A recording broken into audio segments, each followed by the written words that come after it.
네, 안녕하세요. 신바람 국어교실의 신바람입니다. 자, 오늘 배울 교과서는 신사구 우교과서 1. 자, 벌써 세 번째 대단원, 두 번째 소단원인 언어는 어떤 역할을 할까에 대해서 배워보는 시간을 갖도록 하겠습니다. 항상 선생님과 공부하기 전에 준비해야 될 것들이 있죠. 올바른 마음가짐과 그리고 삼색 볼펜, 형광펜 준비되셨습니까? 자, 그럼 오늘도 열심히 공부해 주시기 부탁드리면서 궁금한 점이 있으면 메모하시고요. 우리 교재 78쪽입니다. 자, 가문단 시작합니다. 우리는 일상생활에서 언어로 듣고, 말하고, 읽고, 쓰는 다양한 활동을 한다. 자, 제목이 뭐였죠? 언어는 어떤 역할을 할까라는 거죠. 언어의 역할에 대해서 배우는 시간이라는 거 잊지 마세요. 자, 그것은 다른 사람들과 생각이나 감정을 나누기 위한 의사소통 행위들이다. 의사소통을 잘하기 위해서는 의사소통의 수단이 되는 언어가 어떤 기능을 하는지 아는 것이 필요하다. 어떤 기능, 언어의 기능을 이야기하는 것. 지금부터 의사소통에서 언어가 어떤 기능을 하는지 살펴보자 라고 하면서 지금 처음 부분에서 설명 대상을 소개하고 있죠. 설명 대상이 뭡니까? 언어의 기능입니다. 자, 그 첫 번째 기능이 뭐죠? 지시적 기능이다, 정보적 기능이다라는 거죠. 언어는 말하는 이가 듣는 이에게 알리고자 하는 내용을 지시하고 가리키는 기능을 한다. 이게 바로 지시적 기능의 개념이에요. 지시적 기능의 개념. 이러한 기능을 언어의 지시적 기능이라고 한다. 물은 몇 도에서 끓을까라는 질문에 물은 100도씨에서 끓는다. 이게 뭐예요? 끓는 점에 대한 뭐죠? 정보를 제공하죠. 정보를 제공하는 거죠. 정보 제공. 라고 대답하거나 한라산은 어디에 있을까? 라는 질문에 한라산은 제주도에 있다. 이것도 정보를 제공하는 거죠, 다? 이것도 정보를 제공하는 거예요. 라고 대답하는 말에서 이런 기능이 잘 드러난다. 자, 두 번째 기능은 뭐가 있을까요?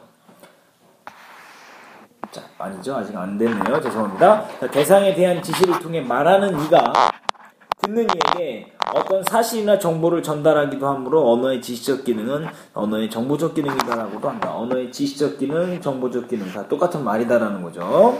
자, 언어는 어떤 기능을 한다? 지시적, 정보적 기능을 한다라는 거죠.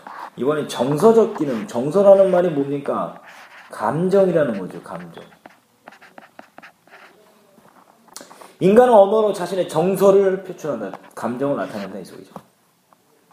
기쁨, 슬픔, 놀라움, 두려움 등의 감정을 언어를 통해 드러내는 것이다. 야, 아이고, 어머와 같이 감탄을 나타내는 말들을 사용하기도 하고 어조나 강약의 변화를 주는 등의 방법을 통해 말의 감정을 싣기도 한다. 이처럼 말하는 이의 감정과 태도를 표현하는 언어의 기능을 정서적 기능이라고 한다. 말하는 이의 감정과 태도를 표현하는 언어의 기능, 이게 뭐다? 정서적 기능이다. 자, 언어의 정보적 기능은 뭐냐? 말하는 이가 듣는 이에게 알리고자 하는 내용을 지시하고 가리키는 언어. 알리고자 하는 내용이죠. 또 어떤 그 지시를 통해서 어떤 사실의 정보를 전달하기도 한다. 이것이 언어의 지시적 정보적 기능. 가리키기도 하지만 정보나 사실을 전달하기도 한다라는 게 바로 언어의 지시적 정보적 기능이다. 자, 이번엔 정서적 기능, 감정과 태도를 표현하는 언어의 기능이다. 어조나 강약의 변화를 주는 것을 통해서 감정을 싣기도 한다는 거 기억해 두시길 바라면서 79쪽 들어갑니다. 자, 언어의 명령적 기능이죠. 명령이라는 건 뭐죠? 무언가를 시키는 거죠. 요구하는 거죠. 자, 말하는 이가 듣는 이에게 뭐 할 때 요구, 요청, 명령 등을 하여 행동의 변화를 일어나게 하는 경우 이것을 언어의 명령적 기능이 드러난다고 한다. 창문 좀 닫아줘 라는 말처럼 직접적으로 명령을 할 수도 있고 조금 춥네 라고 말함으로써 창문을 닫으라는 요구를 간접적으로 드러낼 수도 있다. 특히 사람의 행동을 제한하고 규정하는 법조문의 언어는 언어의 명령적 기능이 두드러진 예라고 할 수 있다. 언어의 명령적 기능이 두드러진 예가 뭐가 있어요? 법조문. 요거 잘 기억해 두시길 바라면서 다음 친교적 기능, 친교라고 했죠. 친교, 친밀하게 사귄다라는 거예요. 사귀게 해준다라는 거죠. 안녕하세요나 오랜만입니다와 같은 인사말에는 대화 상대와 친숙함과 교감을 나누기 위한 기능이 두드러진다. 이러한 기능을 친교적 기능이라고 한다. 무슨 기능? 대화 상대와 친숙함과 교감을 나누기 위한 기능. 이것이 신교적 기능이다. 그림의 대화에서 식사하셨소요는 상대가 정말로 식사했는지를 알고 싶어서 한 말이기보다는 인사를 대신한 말이에요. 뭐가 식사하셨어요. 이러한 말을 통해 사람들은 다른 사람들과 친밀한 관계, 친교적 기능을 통해서 친밀한 관계를 형성하고 원만한 사회생활을 유지한다. 이게 뭐야? 친교적 기능. 이게 친교적 기능입니다. 친교적 기능의 역할 1번, 2번이죠. 이처럼 언어의 다양한 기능을 이해하고 이를 적절히 활용한다면 우리는 더욱 풍요로운 언어 생활을 할 수 있을 것이다. 자, 그래서 언어의 기능에 대해서 배웠습니다. 자, 언어의 명령적 기능, 말하는 이에게 요구, 요청, 명령 등을 통해서 행동의 변화를 일어나게 하는 것이다.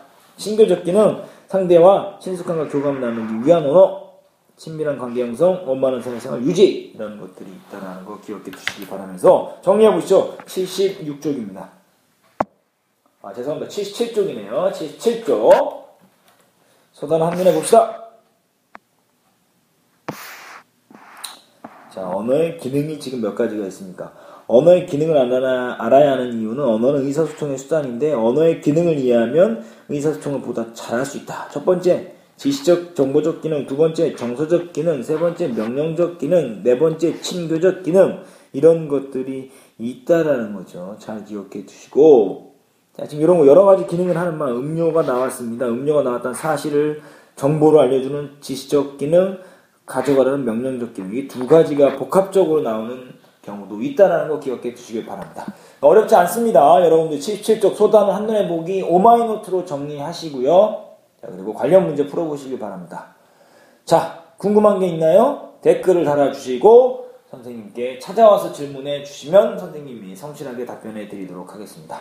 오늘 끝까지 선생님의 말을 집중해 주셔서 감사드리면서 다음 시간에 만나도록 하겠습니다. 감사합니다. 소년이여 야망을 가져라.